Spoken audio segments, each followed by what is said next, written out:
Okey, jom kita unboxing. Ni barang-barang motor ni yang saya beli ni daripada Shopee.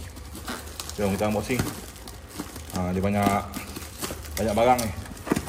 So kita unboxing yang pertama. Kita beli apa? Ni? Kita beli, jap, saya bawa keluar. Saya pun tak tahu ni. Okey. Gunting jap. Okey, kita beli brake pad untuk Wave 125. Okey, depan ni kita beli kunci Wave. Okey, kunci Wave. Kunci depan, kunci seat.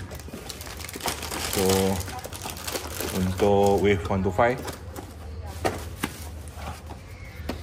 yang ni kita beli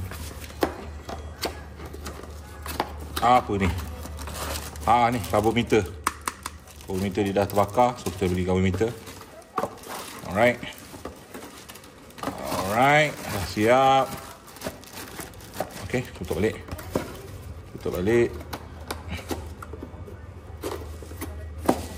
Alright. Kita buka ni pula.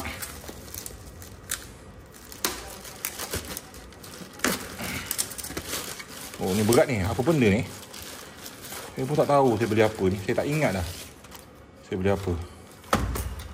Benda ni.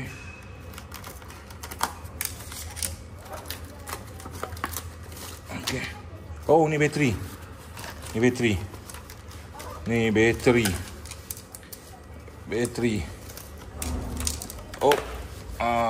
beli bateri. Bateri Bosch. Okey. Kita beli bateri Bosch. Sampah buat tepi. Yang ni kita beli apa pula ni?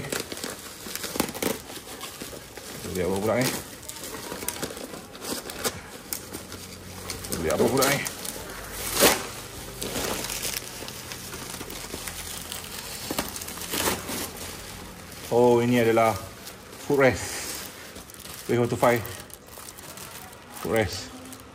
Okey, footrest sebelah kiri, sebelah kanan footrest dengan stand belakang ni. Kita beli sekali. Nanti kita pasang. Ni sebelah kanan ada exhaust. Ni sebelah kiri. Ringan je benda ni. Ni alloy. Okey, ada lagi tak? Ada. Base. So yang last sekali, korang tahulah ni item apa ni. Ni kita beli exhaust Wave 125 kak.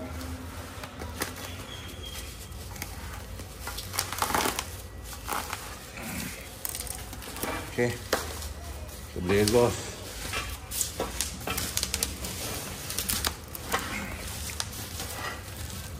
Sebab exhaust lama tu dah karat, so owner nak beli baru, kita beli exhaust.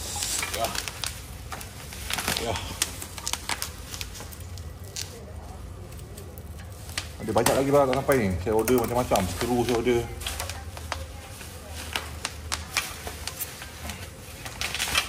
Okey, exhaust, tengok ada kualiti tak. Okey, exhaust. Ni ada dia punya sirip. Okey, sirip pula dia punya tu. Okey.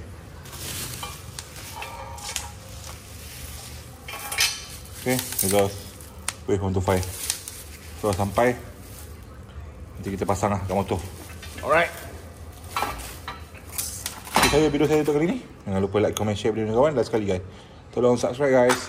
Okay, thank you korang tolong teman saya unboxing barang. Okay, ni bateri Bosch. Okay.